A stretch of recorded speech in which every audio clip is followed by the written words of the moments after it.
We'll be diving in on vulnerability. Vulnerability as a strength, as a strength in every relationship. Vulnerability as a strength in every relationship. And this surprising strength of real men. I've heard people say, how can you be crying? Are you a man?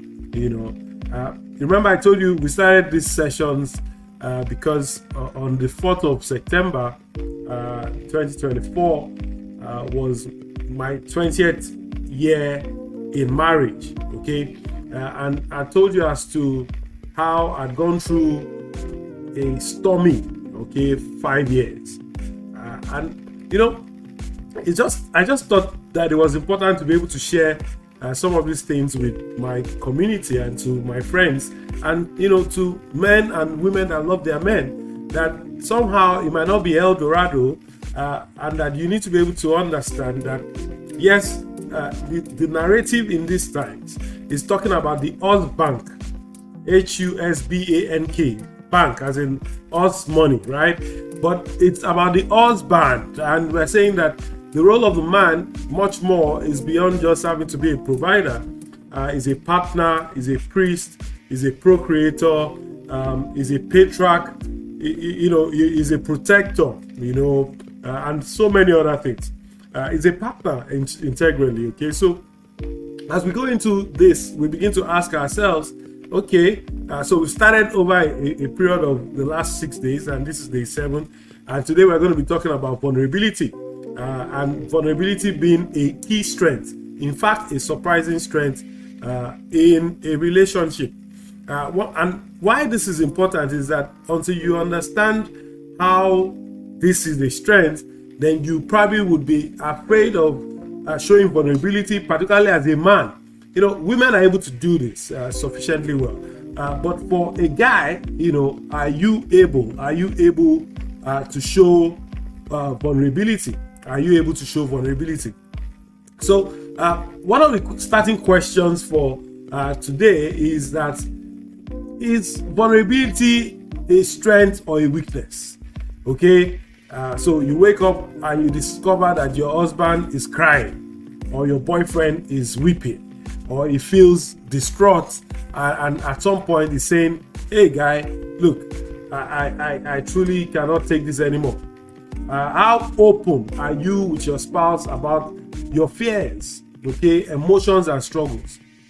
Because if you have not truly been able to expose or extend yourself to your spouse, I can tell you that you are still living in some form of delusion. You truly haven't started to understand the dynamics of a relationship, and also like a team, also like what you have in the workplace, where for instance you have not been able to have a compelling or shared purpose with your contemporaries, your colleagues, your team members. That's also how it is in every relationship. And we talked about the 7 P's on day 1, but one of the integral P's is purpose. Once the purpose of a thing is not known, abuse is inevitable. So if we are not clear as to why we are here together as a couple, or in a relationship, or as a team, you probably would have missed it. So you need to be able to ask yourself, being vulnerable, being open, having to expose your emotions to your spouse, is it a struggle? Is it wrong?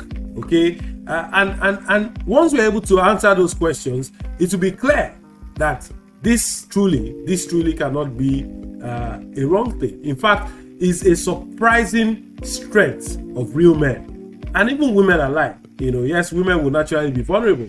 So what is this vulnerability that we have been talking about? And you probably will have people say, in this day and age, you can't, when you are vulnerable, it could allude to you losing control, and maybe tomorrow we're going to be talking about, is it control or collaboration? And because the moment you start to understand that in your relationships, there's a critical role that you both play as partners, Okay, and until you come to terms with that fact, things like vulnerability will soon become, alien, where you feel that why must I be vulnerable? So vulnerability is that willingness, okay, to be open and honest about our emotions, about our fears, about our weaknesses. It's about, allowing ourselves to be seen even when we are unsure of how others will react. So somehow when I get into worship and I'm praying, I could burst into a tear or so, and then I start getting emotional and I start to cry, but it's just a way of expressing my gratitude to God, to say, oh, thank you for having brought me here. Now, that's also the way it is in marriage, because in marriage, you soon realize that you must be able to share your emotions. Okay, if you must be able to share your emotions. If you cannot share your emotions about how you are willing to, or you are feeling at a particular point in time, your mate is not a wizard or a witch. It's somewhat, they become clueless. Okay, and how then do they decipher when you are hurting, when you are sad, or you are going through, a hard time? And one of the things I realized that it happens with a lot of men. A lot of men find it so difficult, okay, to be able to pour out themselves to their spouse or to their mate. Okay, so one of the key things, as to vulnerability is about, particularly in relationships, is how well you are willing, to share your emotions. Please tap if you're there. Tap and share. Invite others to join. This promises to be interesting. We've been on this for the last 7 days. Another thing about vulnerability is about, admitting when you are struggling. One of the things that, like for men, truly, men carry a lot of burden. And because they are not able to share, a lot of men crumble under that weight. So I remember that particular year when I got into a major crisis, and I keep talking about this because that redefined my understanding of the role of my partner. And I was down to my last $30, okay? I'd sold all that needed to be sold, and all that I was even waiting to get money on was not forthcoming. What was I supposed to do? Okay, it had gotten to my wit end, and somewhere along the line, the gas finished at home, and I couldn't. First of all, I didn't even know where they were selling gas because I'd never been part of that dynamics or operations. And at that point, all I had was $30. The equivalent at that time was about 3,700 and something, which was not sufficient enough to buy, a 12 kg cylinder, gas. For cooking gas, and something happened. As soon as I came out, I literally started to cry. I was like, look, I'm fed up. But going through that process now, and it's something that I'm able to joke around about, is that process even removed some kind of burden, because just being able to express myself, just being able to cry, and quickly, helped me to be able to admit that I was struggling, and it was at that point that I got some help. Albeit I kind of got some help. So you might call it a supernatural or divine intervention, because as I set out to go and buy the gas, I had less than what was available, and when I got to where they were selling gas, all I could hear was ask for the boss. And when I got there, something happened. The so-called apprentice at the point said, you know what, my boss is not around, but I can tell you, you can go ahead, I will fill up your gas, and you can come back some other time when you have money. So first, the guy did not take any dime from me. Second, he filled the gas, even when I wanted the cylinder, even when I was hoping I would just fill a bit. And then I came back only stronger, because by the time I got home, and I was able to provide that at that instance, I told my wife the kind of journey I'd gone through, and she kind of warmly embraced me. And that's the role of vulnerability. Vulnerability also kind of, helps you to reflect your being honest. Okay, are you honest about your needs? a lot of people are living in pretense, and they call it a relationship. If you know, two good heads or two are better together. Two can work together when they agree. So how then are you able to work with me when I'm not being honest with my own needs? And this is another thing that we ought to constantly be mindful of. That, you know, we must be honest about emotional needs in the relationship. It's about removing that mask, you know, that that mascara, that facade that most of us find ourselves in. If you're enjoying this, please drop a comment, you know, just say something, and let me have your thoughts. And if I'm making some point that is hitting you well, yes, please tap, share, have more people join, and it promises to be an interesting time. So it's about being honest. Remove that mascara, remove that eyeliner, remove everything, you know, remove that wig. And for the guy, it's like, be open, okay? Be open to the extent that you're able to come out frankly to your spouse or to your mate that, hey guy, hey lady, I'm going through a hard time. I need some emotional support. I need some mental support, and that's what we talk about. That's what we're talking about today in redefining masculinity. It's about being vulnerable.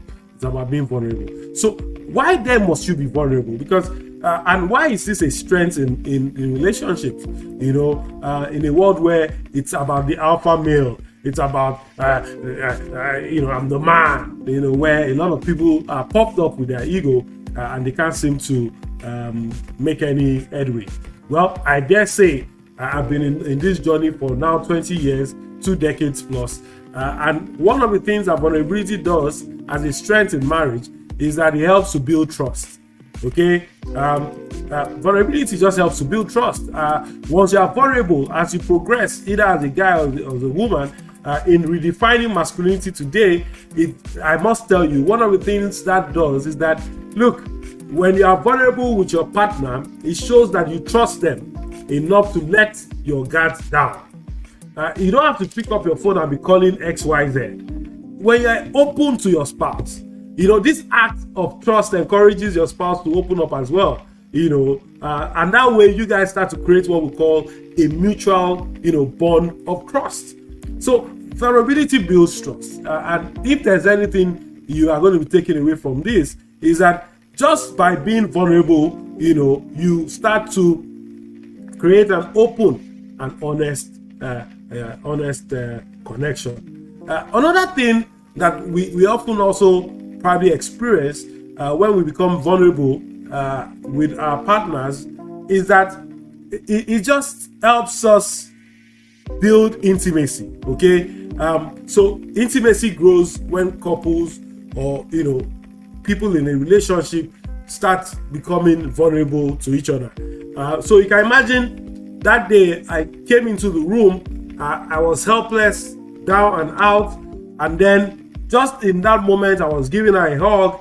I just let down my guard and I started to cry.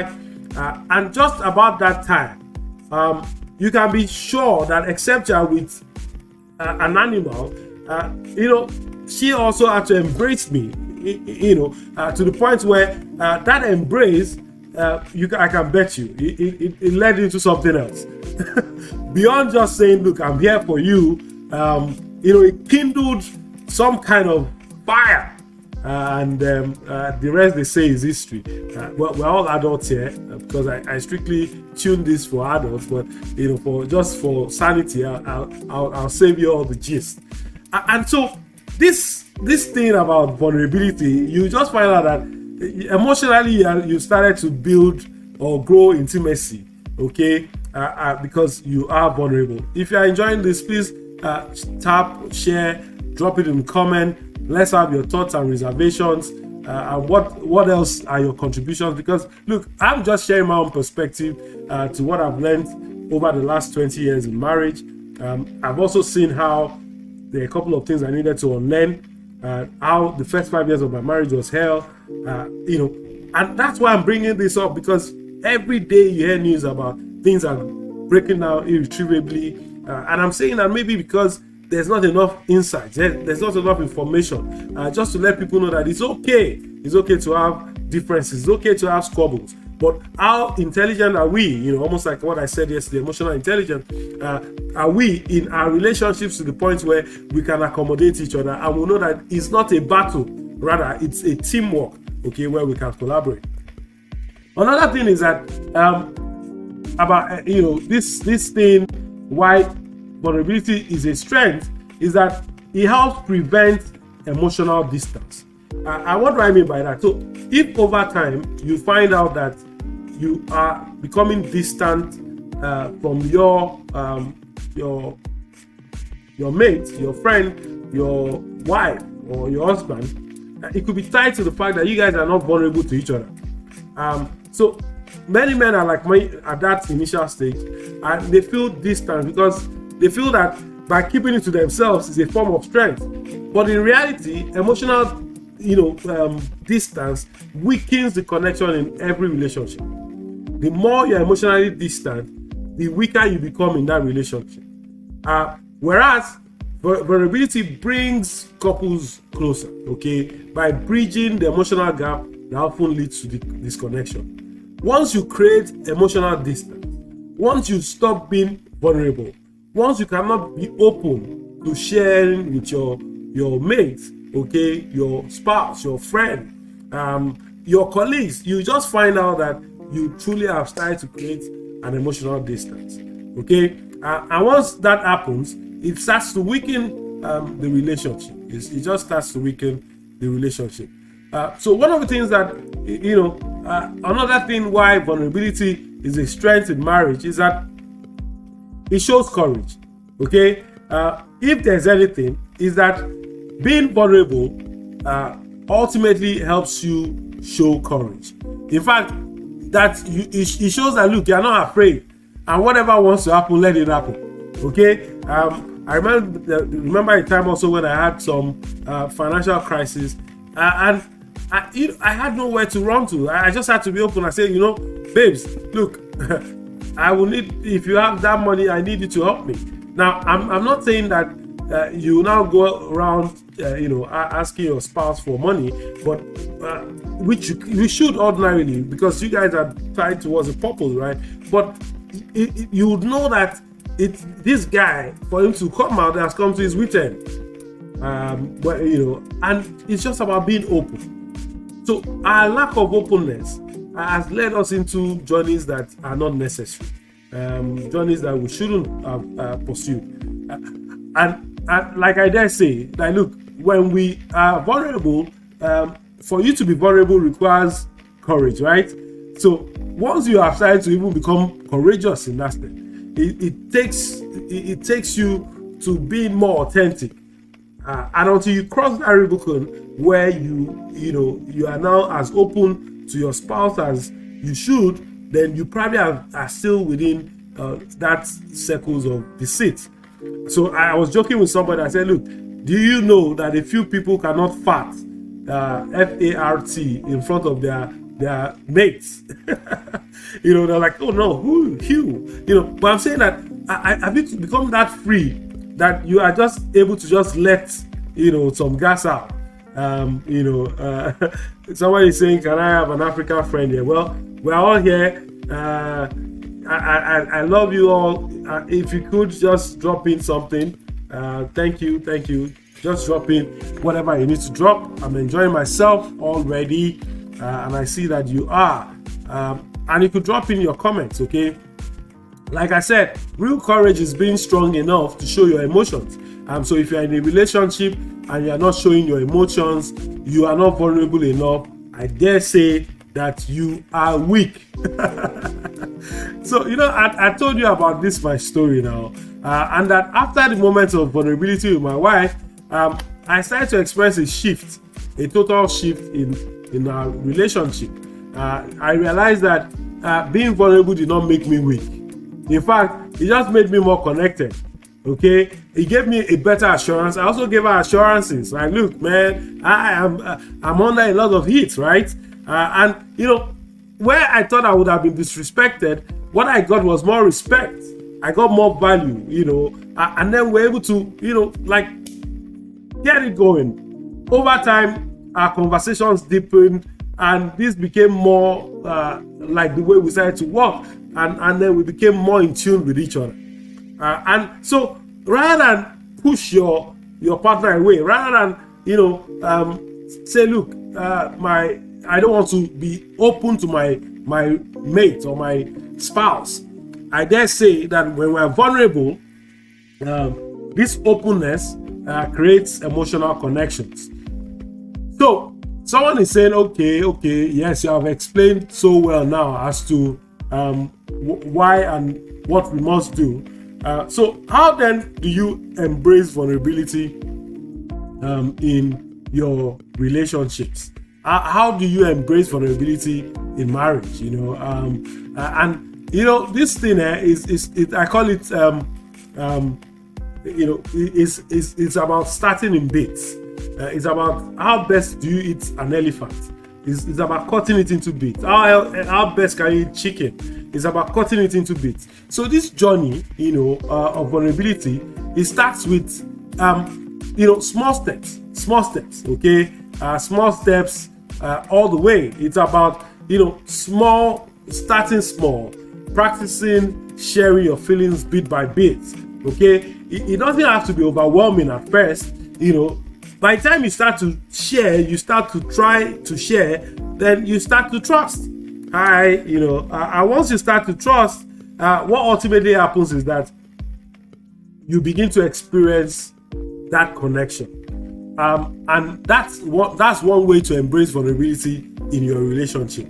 Another way to embrace vulnerability in your relationship is about being honest. Okay, being honest with your emotions.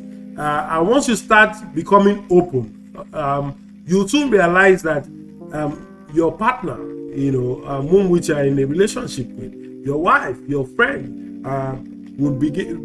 that person will begin to see without a certainty that there's authenticity, and this ultimately brings about some positive emotions. So being honest about your emotions starts first by you being open. So remember, the first thing was, can we start with small steps? Now we're saying it's about being honest with your feelings. Another thing, as you progress with being honest with your feelings, then you begin to share your struggles.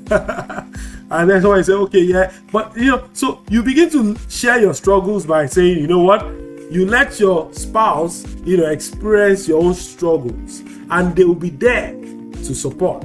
So it's only when they know what you're going through that someone will be willing to offer support, and you never even know how willing that person is until you're able to become open. A lot of men are dying in silence. That must not be the case. Okay, a lot of men are dying in silence. Men are becoming suicidal. Men are dying. Sometimes they even refer to men as the endangered species. It's because we've not had enough men have people they can talk to. Now, what naturally happens is that a lot of women are able to share within their circles. This is what I'm going through. I bet you most men are not vulnerable. Okay, and they stomach everything to the point where they begin to break under that heat. Okay, so we must be vulnerable, and in being vulnerable, like I said, you must now be open. We must be open in sharing our struggles. One other thing is on how to embrace vulnerability is that we need to be able to listen and respond to our spouse's responsibility. So yes, you've shared your own bit, but are you able to listen to the point where you understand that vulnerability is a two-way street? It's not just you alone that will be sharing vulnerability now, that will be sharing your emotions now, that will be sharing your struggles. How well are you able to listen and respond to your partner's vulnerability? Okay, where you're able to listen to the point where you are empathetic. You're able to respond with understanding without dismissing these emotions as being trivial. Okay, so your spouse could also be going through hormonal imbalance or some of the monthly issues that they circle and all of that, and you have to deal with such temperaments, changes, moods, and all of that. are you willing? Are you able, to just contain that? So vulnerability builds when both partners listen and support each other, and that so when they support each other and when they listen to each other, they just constantly begin to make some insights. Okay, it just begins to build trust. It begins to build courage. It helps them to be able to build emotion and reduce the distance. Okay, building intimacy and rekindling the fire in their relationships. Okay, so what then would be the psychological benefits? Why is it important? We've talked about how to embrace vulnerability in relationships, but then all of these things, there must be a benefit, right?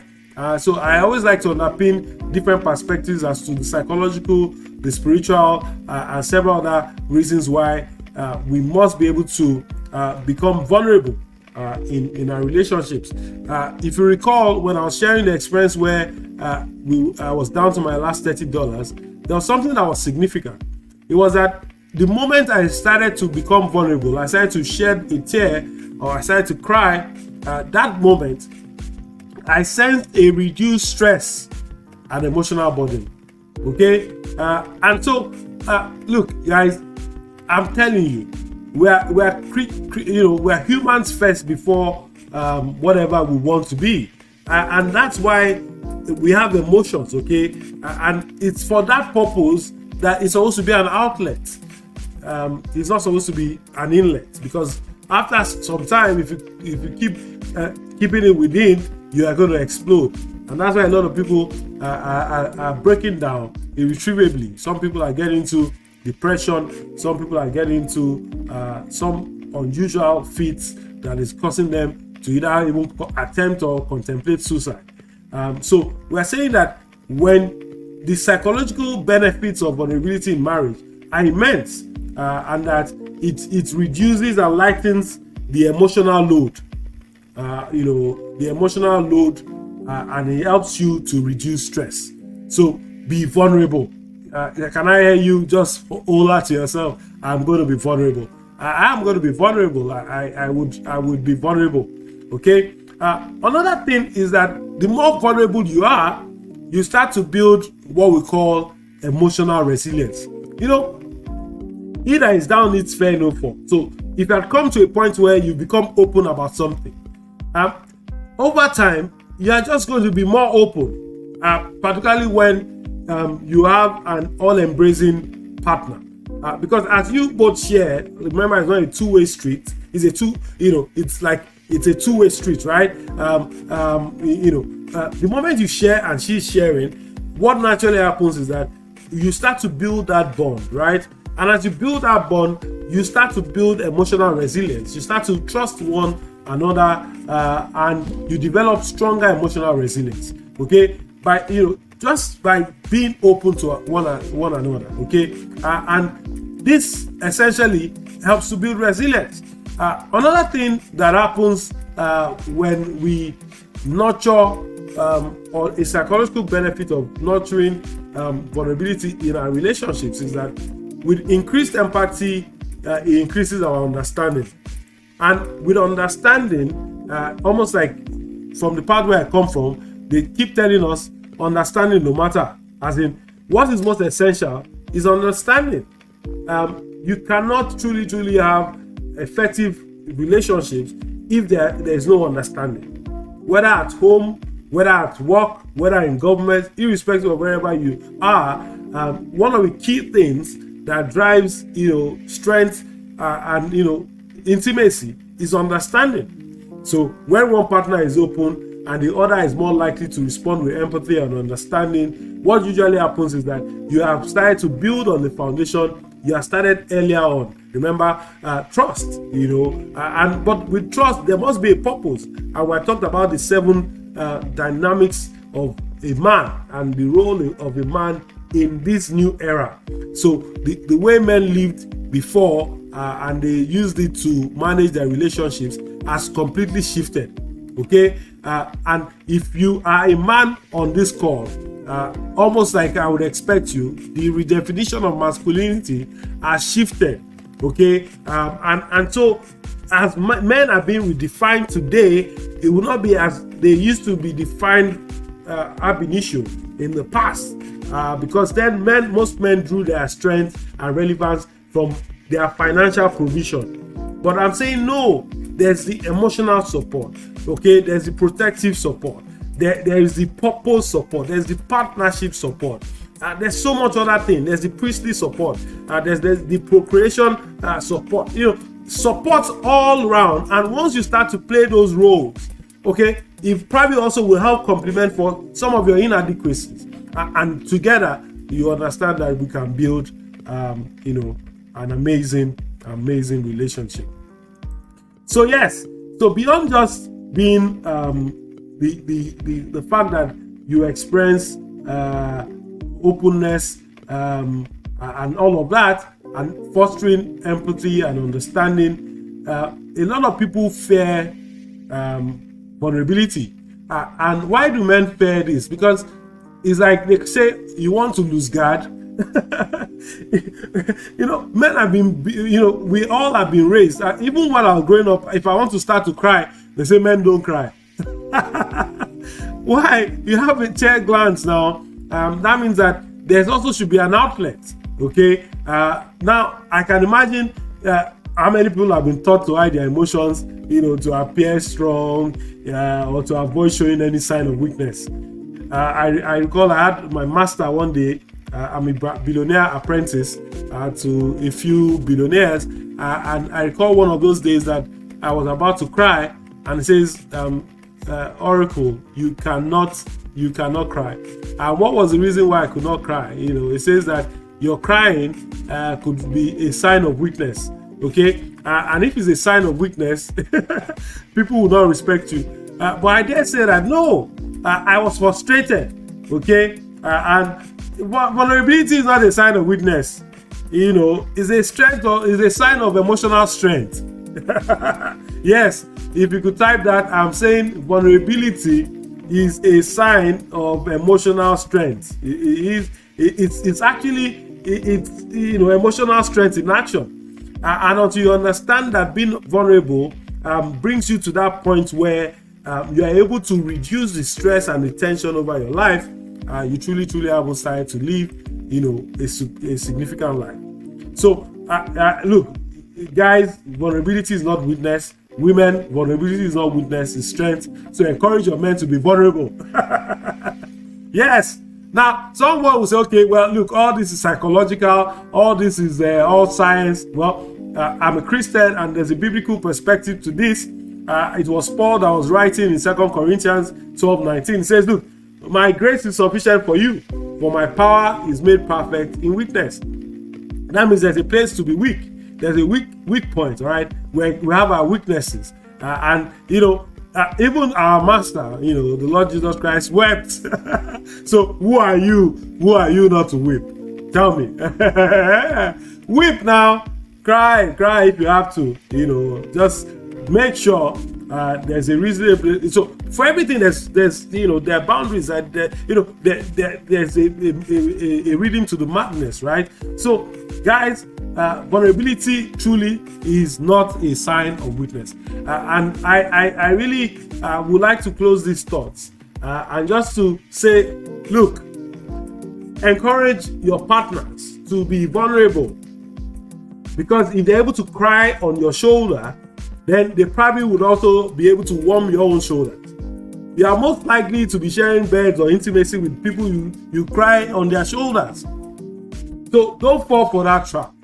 Okay? Vulnerability is the surprising strength that real men need in marriages today. It not only builds trust, it deepens intimacy. It creates a foundation of emotional openness that allows for love to flourish. So being vulnerable, guys, does not mean you are weak. You are a real man.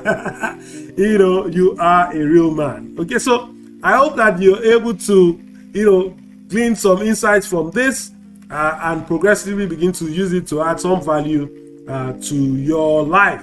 And I will be ending this particular series, this particular one, as to vulnerability being a strength, okay, in deepening your relationships. I hope you can join me on the next series, where I'm going to be talking about from Oga to partner, how power sharing in marriage helps to strengthen the relationship. So this thing that I'm in charge, I'm in control, you need to let room for collaborative work. So see you on the next series, and have a wonderful evening.